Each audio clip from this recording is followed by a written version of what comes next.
السلام عليكم ورحمة الله وبركاته. ازيكم يا حبايبي، عاملين ايه؟ النهاردة ان شاء الله نعمل مع بعض كده غداء اقتصادي. كده نعمله ان شاء الله يعني بطريقة حلوة.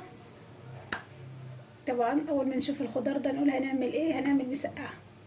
بس طبعا احنا مش هنعمل مسقعة. عندنا بقى اول حاجة كده الجريل على النار.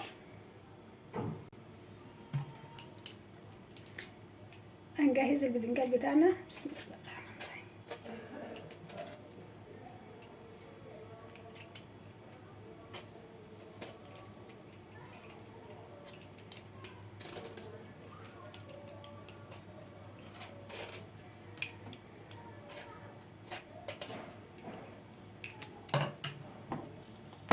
بسم الله الرحمن الرحيم.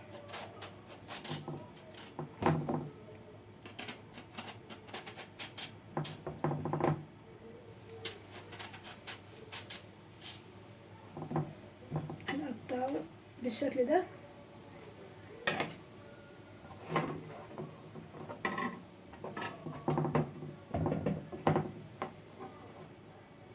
بسم الله.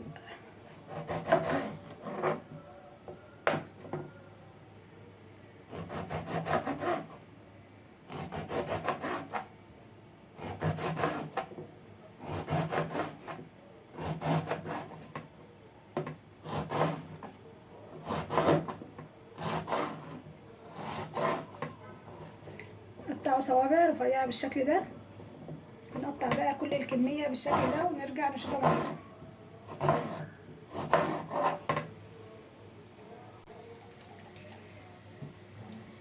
هنسخن بقى الجريل بتاعنا ونضيف عليه معلقتين من الزيت.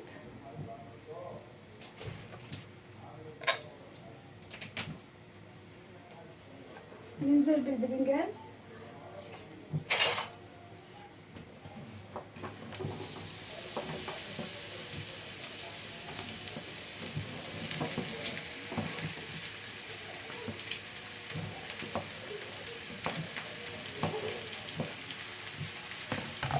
شايفين الكمية كبيرة، بس طبعا بعد ما يستوي نحس النص.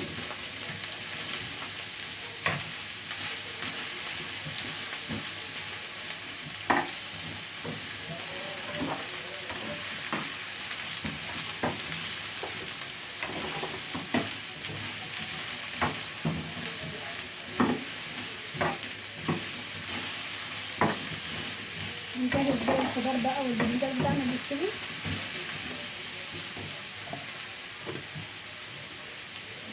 نجهز البصل عشان ننزل عليه بالبصل.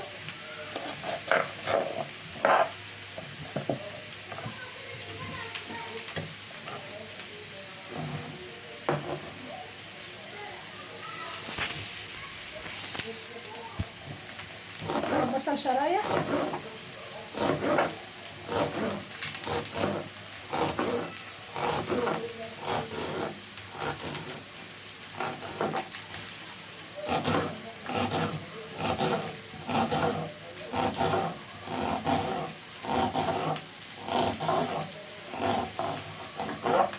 نقطع بقى كل الكمية بالشكل ده.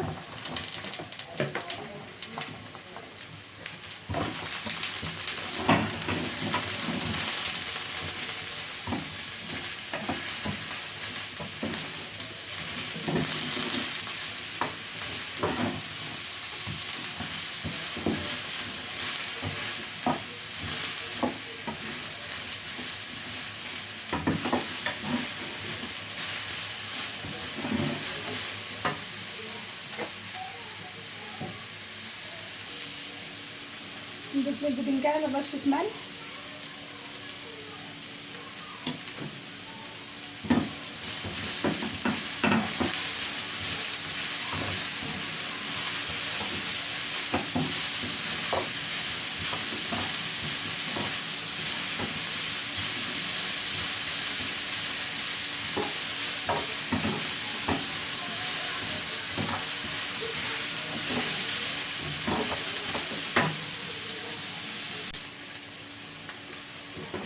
البدنجان بتاعنا شوفوا بقى الكمية بعد ما هيبقى بقى بالشكل ده. كان الجريل مليان يعني ندخل كده في التسوية كده، نفضيه في طبق.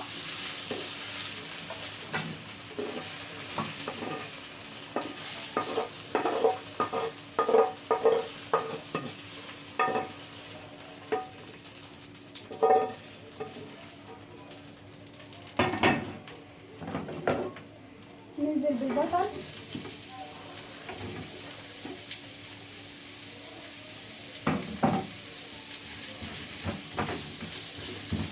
نديله رشة ملح عشان يبدأ بسرعة.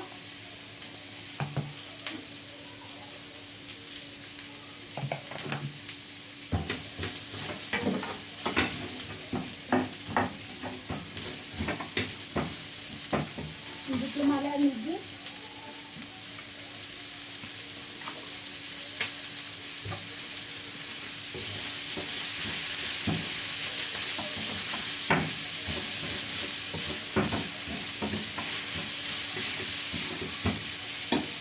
ونجهز بقى الفلفل.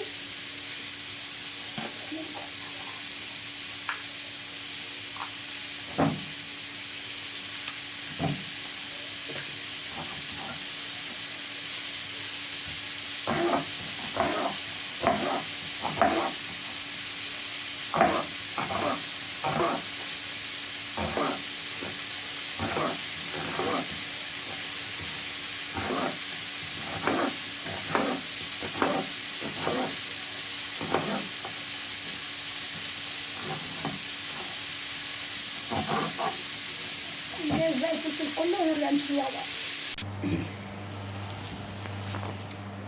البصل دبل معانا بالشكل ده.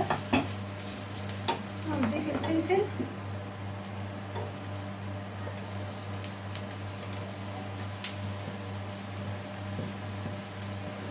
الفلفل ده انا جايباه النهارده من السوق. ده الفلفل صغير كيلو ب20 جنيه، الاكبر منه كيلو ب30 جنيه وب40 جنيه. انا جايباه ده اللي هو الوسط. هي حلوه جدا بقى الفلفل اللي هو الالوان ده الوسط صغير. هنستخدم الواحده كلها بدل ما الكبيره نستخدم نصها وندخل نصها التلاجة، وبالتالي بتبتدي تدبل بقى لو ما استخدمناهاش على طول. يعني الفلفلين الالوان دول اللي انا قطعتهم دول ب4 جنيه. نقيت كده 4 وزنتهم، قال لي ب8 جنيه الأربعة. أخدت أنا دلوقتي عملت منهم 2، واحدة حمرا والتانية صفرا. ننزل بقى بالباذنجان.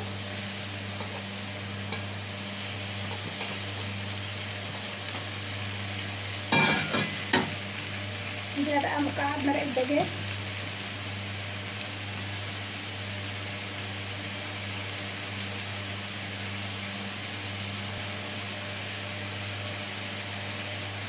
مرق الدجاج،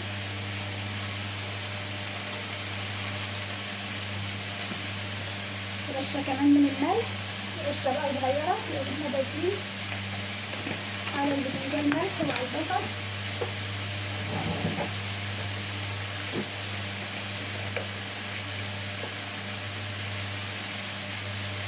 شوية من الزعتر،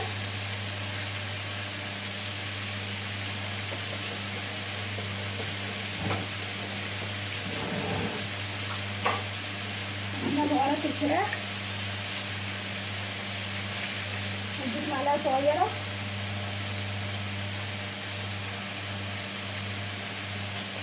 ونقلب بقى الخليط الجميل ده.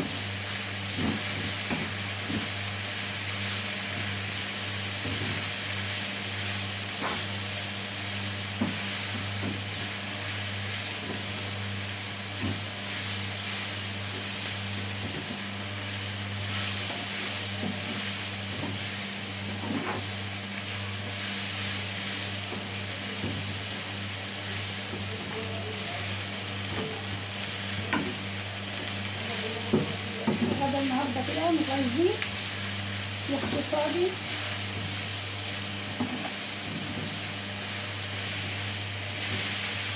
الوصفة كده بسيطة بس بشكل مختلف.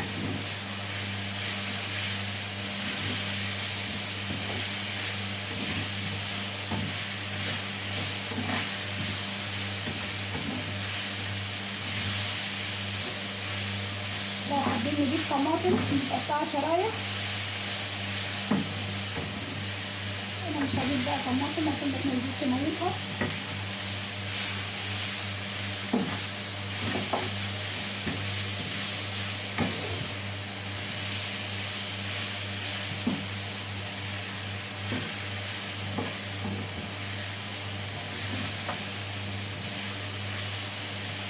وعندنا بقى كاتشب او مايونيز، او حابين نعمل رز ابيض او رز اصفر.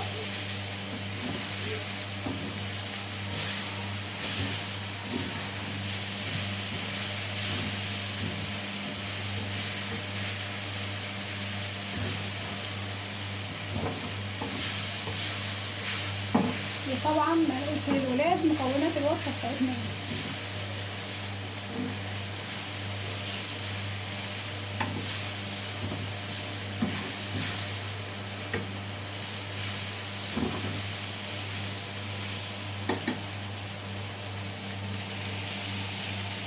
ممكن نضيف رشه كركم بنكهه حلوه.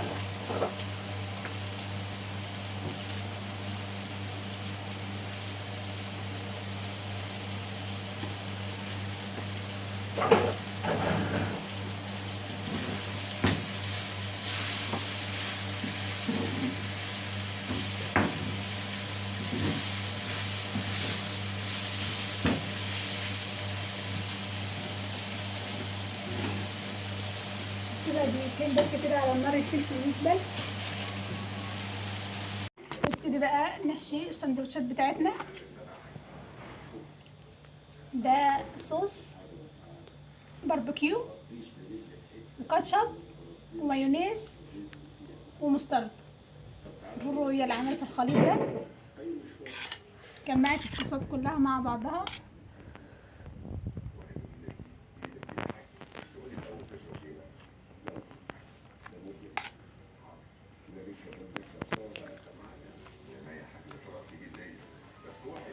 ندوق الصوص الاول اللي اخترعته رورو ده، ونقول لكم اذا كان حلو ولا لا.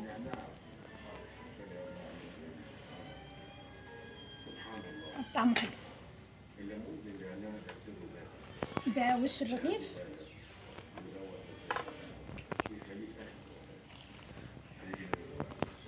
عندنا بقى خس والشاورما بتاعتنا.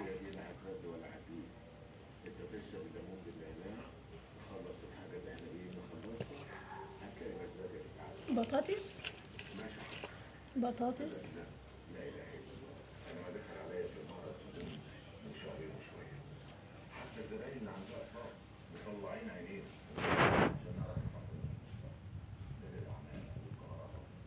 سندوتشات جميلة اقتصادية.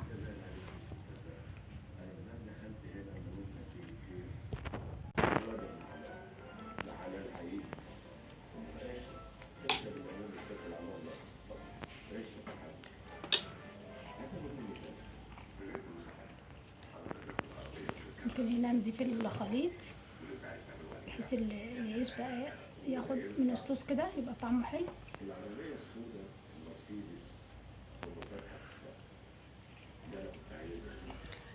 الخس بقى كده على الوش، والبطاطس بنحط شرايح خيار او عندنا خيار مخلل، نضيف شرايح خيار.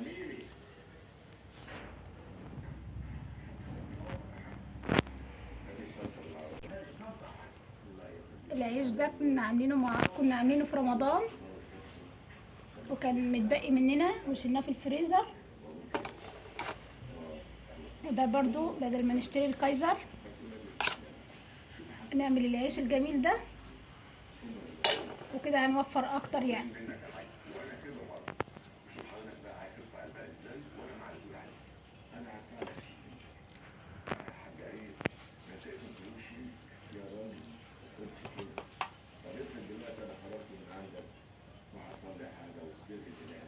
نجيب شوية من البطاطس.